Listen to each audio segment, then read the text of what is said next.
आजकल बहुत से लोगों ने लड्डू गोपाल जी को अपने घर में विराजमान किया हुआ है, पर क्या आप जानते हैं कि लड्डू गोपाल जी कौन है? एक प्रचलित कथा के अनुसार हम आपको बताते हैं। ब्रज भूमि में भगवान श्री कृष्ण के एक परम भक्त कुंभदास रहते थे। कुंभदास का एक पुत्र रघुनंदन था।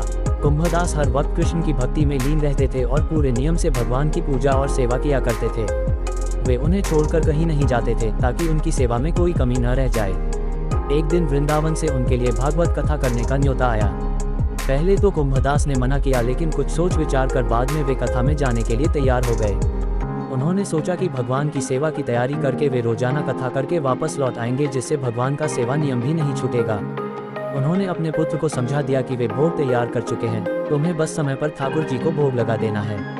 इसके बाद वे वहां से प्रस्थान कर दिए। कुंभदास के पुत्र रघुनंदन ने भोजन की थाली कृष्ण के सामने रखी और सरल मन से आग्रह किया कि ठाकुर जी आओ और भोग लगाओ।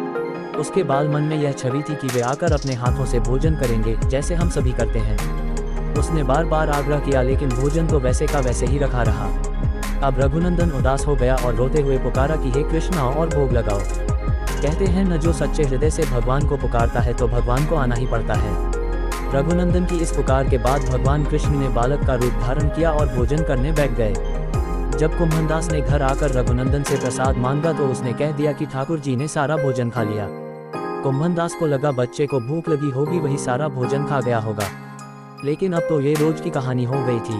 अब कुंभदास को शक होने लगा, तो उन्होंने एक दिन लड्डू बनाकर थाली में रखे और छुपकर देखने लगे कि रघुनंदन क्या करता है। रघुनंदन ने रोज की तरह ही भगवान कृष्ण को पुकारा तो वे बालक के रूप में प्रकट होकर आए और लड्डू खाने लगे। यह देखकर कुंभदास दौड़ते हुए आए और प्रभु के चरणों में गिरकर विनती करने लगे।